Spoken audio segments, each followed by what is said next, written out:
another student I worked with in the last year from a loving family and from a really good school, but the school was on Staten Island. The school was a Catholic school, and this is a young gay man. I realized, number one, the family really wanted the son to stay at this prestigious boys' school, and all I could think of is, how could he stay?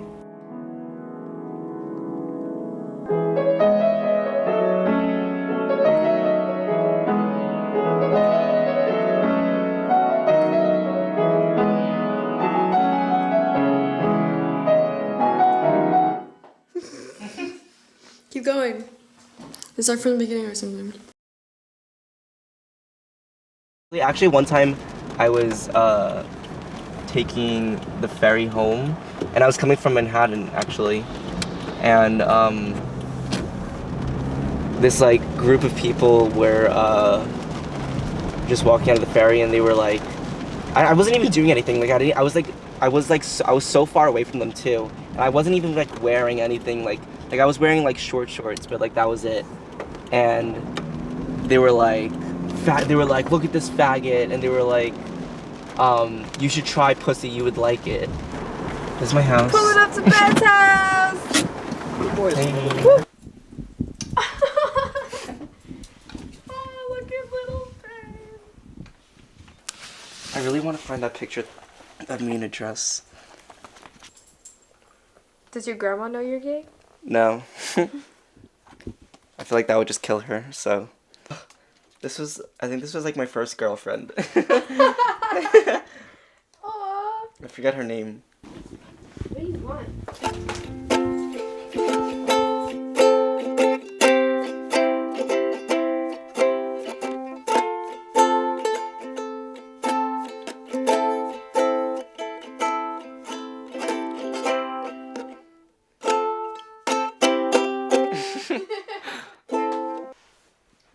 Do you want to tell the story when I came out to you? I came downstairs and you were drunk and crying. You told me that you were gay. You kept saying please don't hate me, please don't hate me.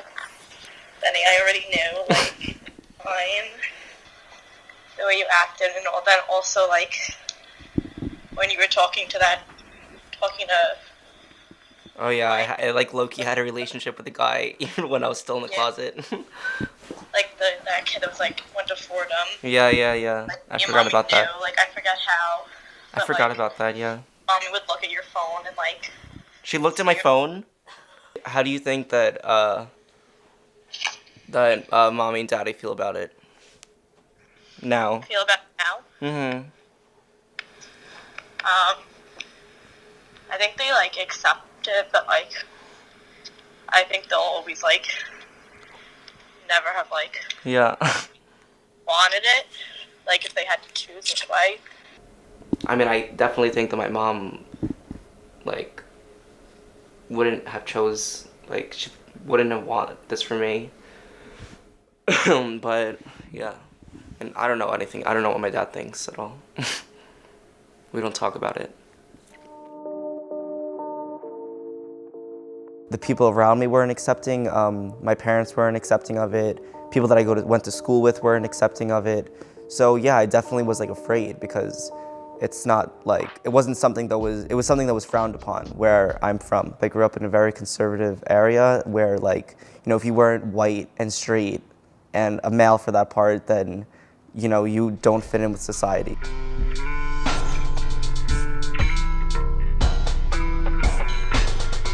I was in a little fast food restaurant, and I think they didn't want to serve me because I looked too queer. Approximately 86% of our borough, according to some study that I've read, voted for our current president. Actually, 56.1% of Staten Island voted for Trump. According to the New York Times, Staten Island voted for Trump at a higher percentage than Texas. According to the Washington Post, on February 22, 2017, the Department of Education and Justice rolled back the Obama administration's stance that transgender children had the right to use the school bathroom that corresponds to their gender identity. My dad put a Nicole Maliotakis sign on our front lawn and I ripped it down. I was like, no! She voted against gay rights in 2011. This is not what we stand for, Yeah. Dad. Nicole Maliotakis is a New York State Assemblywoman representing Staten Island and the Republican candidate for mayor of New York in 2017. According to the Daily News, she voted against gay marriage in 2011. Maliotakis has changed her mind about gay marriage, but she's continued to vote against Genda. Genda is a proposed New York law which adds gender identity and expression as a protected class in the state's human rights and hate crime laws. Despite her history on LGBT issues, 70.71% of Staten Island voted for Maliotakis to be mayor of New York, according to Staten Island Live. Again, it was an all-boys Catholic high school on Staten Island. So, you know, it's like a bad mix for a gay kid to be going to school in. My junior year was like, that was it. Like, that was like when I really knew that I needed to leave. Honestly, it's the best decision I've made in my whole life besides coming out, because I can't imagine my life where I would be if I was still there. You know, I have so many opportunities now. I have so many new friends, so many, like, I just feel so much more accepted. City As is just a remarkable place, honestly, in my opinion. It's really like the most accepting community I've been a part of. When my parents were still very unaccepting and didn't want me coming to City As, they thought that it was a school that only, you know, high school dropouts go to, and that I was gonna get mixed in with the wrong crowd. After the open house, they kind of understood more because they learned more about the school. They weren't just having an ignorant bias about what the school was. But yeah, and then I ended up coming here, and it's great. My parents are actually on the PTA now, so they really love the school now, yeah.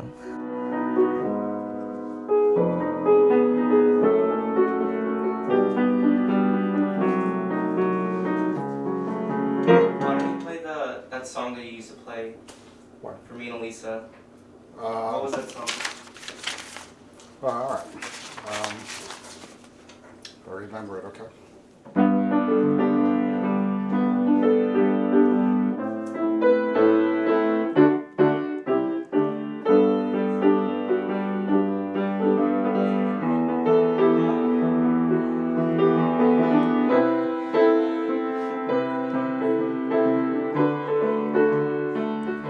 My parents are definitely a lot more accepting than they were when I first came out to them, but they still have the same personality, you know. So, you know, I still fight with them over things because they're the same person, even though they're more accepting of me. I mean, we might not necessarily fight over me being gay, but we do still fight a lot, and and I don't really have a strong relationship with them.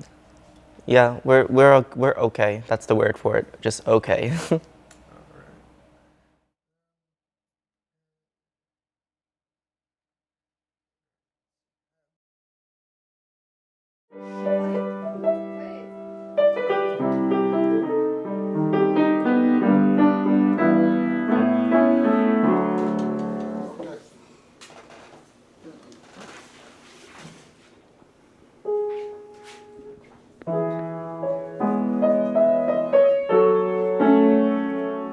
The advice I'd give to LGBTQ youth facing discrimination is to keep, can I curse? No. Okay, is to keep fucking fighting. You're the boss, applesauce. You rule, own it. It's your world. Make it your movie your way, and just own it. It's not only about the president, it's about this whole white men fascist culture that has came into our society. It exists so much in Staten Island, you know. So I think that I have the button on my backpack. I want people to know that I'm a part of the resistance, because if not me, then who?